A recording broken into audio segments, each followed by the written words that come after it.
사랑합니다. 성도 여러분, 금요일이 되었습니다. 오늘이 5월 29일이죠.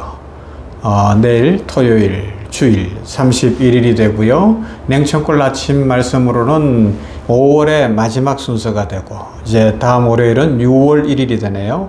6월 달이 시작이 되어지는데 이 한 달 여기까지 지켜주신 하나님 앞에 감사를 드리고요. 오늘도 더 기도하면서 이 5월 남은 3일 동안에 축복을 풍성히 받는 모두가 되기를 주님의 이름으로 축원합니다. 말씀 보십시다. 시편 88편 1절부터 5절 말씀을 보도록 합니다.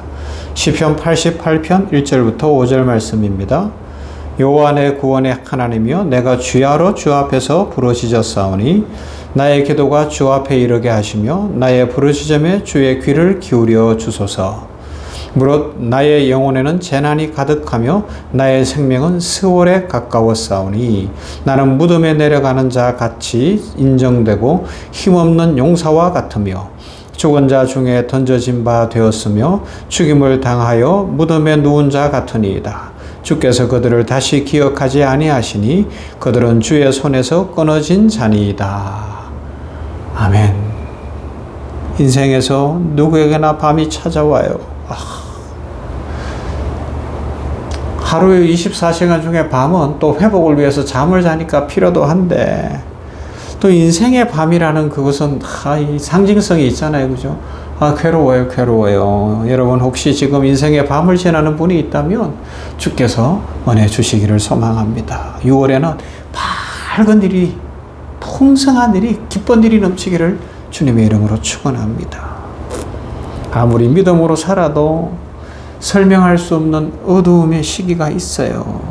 마음이 무너지고 관계가 끊어지고 몸이 병들고 미래가 보이지 않는 순간이 찾아오고 마음이 막 갑자기 두려움에 확 사로잡히고 나 어떡하지? 이런 생각 들 때가 있어요.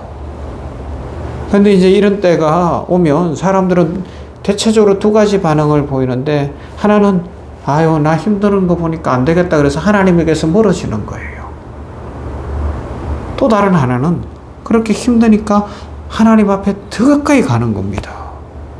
오늘 시편 88편 읽어드렸지만 이 시편 88편을 쓴 사람은, 믿음의 선배는 가장 깊은 절망 속에서 하나님을 떠나는 것이 아니라 더 하나님께 가는 거예요. 더 하나님께 가는 거예요. 그래서 시편 88편은 성경 전체에서 가장 어두운 시다, 힘들어하는 시다, 괴로울 때 쓴 시다로 알려져 있어요. 다른 탄식 시편들도 있는데 그 시편들은 마지막에 희망의 고백과 또 희망의 어떤 메시지라도 나오는데, 시편 88편은 끝까지 어둠 속에 머물러 있는 것처럼 보여요. 그런데 놀라운 사실이 있죠. 그게 뭘까요? 그렇게 절망적인 상황 속에서도 시편 기자는 하나님께 기도하고 있다는 사실이에요. 너무너무 힘든데, 인생에 의지할 곳이 아무데도 없고 너무너무 괴로운데 체면도 안 쓰고 자존심 팍 깎였고 막 너무 힘든데, 그런데도 기도하고 있다는 거예요. 이렇게 말하잖아요. 여호와 내 구원의 하나님이여, 내가 주야로 주 앞에서 부르짖었사오니, 주야로 주 앞에서 부르짖었사오니. 그래서 오늘 우리는 밤낮 부르짖는 성도의 기도를 하나님이 들으신다는 거예요. 이게 얼마나 하나님 앞에서 중요한가 하는 것을 생각하는 거죠. 본문 1절과 3절을 다시 볼게요. 여호와 내 구원의 하나님이여, 내가 주야로 주 앞에서 부르짖었사오니.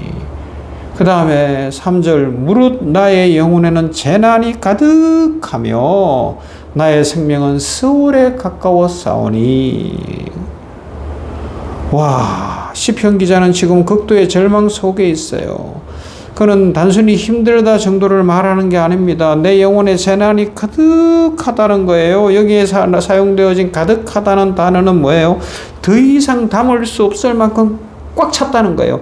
물컵에 물이 막 철철 넘치고 있다는 거예요. 내 용량으로는 감당을 못한다는 겁니다. 넘쳐 오른다는 거예요. 나의 생명은 스월에 가까웠다. 그래서 이 스월이 뭐예요? 죽음 아닙니까? 나는 이제 곧 죽게 생겼다는 겁니다. 그는 지금 살아있으나 죽은 사람처럼 느끼고 있는 거예요. 희망도 기쁨도 의욕도 다 사라진 상태라는 것입니다. 그래서 4절에서는 이렇게 표현해요. 나는 무덤에 내려가는 자 같이 인정되고 힘없는 용사와 같습니다. 한때는 싸울 힘이 있었지만 이제는 모든 힘이 빠져버린 상태예요. 몸의 힘만이 아닙니다. 마음의 힘도 영혼의 힘도 다 소진된 것 같은 거예요. 그런데 그는 하나님 앞에 기도하고 있어요. 하나님 앞에 부르짖고 있어요. 하나님 살려주세요. 하나님 살려주세요. 이러고 있는 거예요. 여러분, 이게 참 중요한 거예요. 저도 인생을 이렇게 살아가다 보니까요, 우리 인생이 얼마나 교만하고 간사한지 몰라요. 사람은요, 자기 힘이 조금이라도 남아있을 때에는 하나님을 진심으로 찾지 않습니다.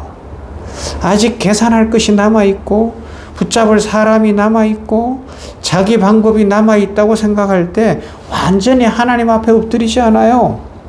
그러나 인간의 힘이 완전히 빠져버린 순간, 모든 것이 무너지는 것 같은 그 순간, 그때 비로소 하나님 앞에 매달리더라고요. 지금 시편 기자가 바로 그런 순간을 맞이하고 있어요. 그는 살기 위해 기도하고 있는 거예요. 세상에는 자기가 살 방법이 없다는 거예요. 세월이 가까이 왔어요. 죽음이 눈앞에 왔어요.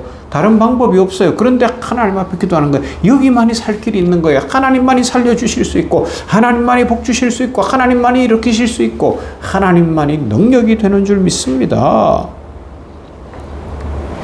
성경의 믿음의 사람들이 이렇게 살았어요. 특히 욥기서를 읽어보면 그는 하나님을 떠나지 않아요. 떠나지 않아요. 하나님 앞에 그 어려운 상황 속에서도 그냥 꿇어 엎드려 있는 거예요. 그래서 고난은요, 우리를 무너뜨리기만 하는 것이 아닙니다. 고난은 우리를 하나님께 데려갑니다. 눈물이 깊어질수록 기도도 깊어지죠. 사람의 손을 놓고 하나님의 손을 붙들게 되는 겁니다. 기도는 약한 사람의 마지막 선택이 아니고요. 기도는 하나님을 믿는 사람들의 가장 강력한 믿음의 행동이고 가장 강력한 능력이 되는 줄로 믿습니다. 1절을 다시 보세요. 내가 주야로 주 앞에서 부르짖었사오니 주야로. 이건 뭐예요? 한 번 기도했다는 게 아니잖아요. 반복해서 기도하고 해결될 때까지, 살아날 때까지 기도했다는 겁니다. 계속해서 반복해서 쉬지 않고 기도했다는 의미죠. 시편 기자는 같은 내용을 반복해서 하나님께 아뢰었어요. 그런데 하나님께서는 그것을 중언부언이라고 말씀하시지 않으셨습니다.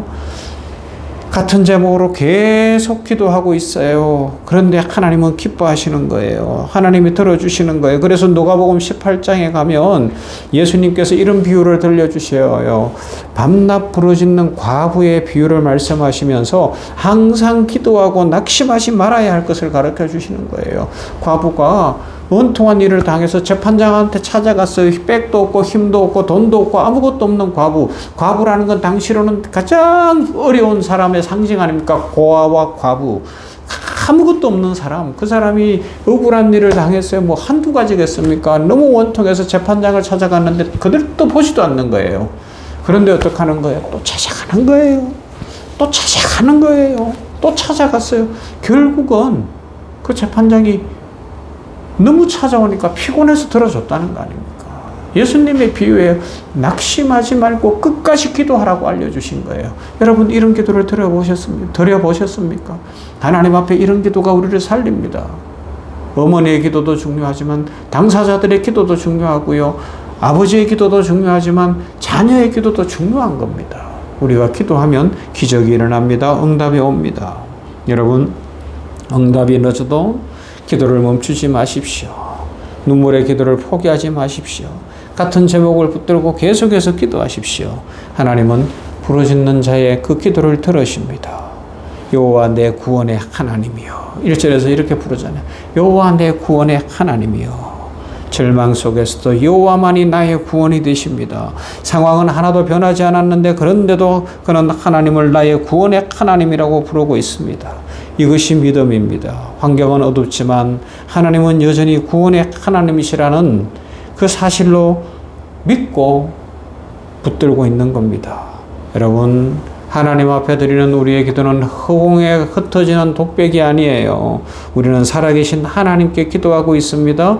우리를 보고 계시고 알고 계시고 우리의 소리에 응답하시는 하나님, 다 들으시는 하나님 앞에 기도하고 있어요. 시편 88편은 내용은 어두운 시편이에요. 그러나 그 어두움 속에서도 한 줄기 빛이 비칩니다.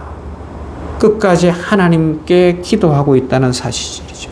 주야로 하나님께 부르짖고 있다는 겁니다. 기도를 멈추지 않았다는 것은 생명을 포기하지 않았다는 것이고, 기도를 멈추지 않았다는 것은 축복을 받겠다는 열망이고, 기도를 멈추지 않았다는 것은 하나님을 믿는다는 신앙의 고백이고, 기도를 멈추지 않았다는 것은 분명히 복 주신다는 믿음의 확신인 줄로 믿습니다.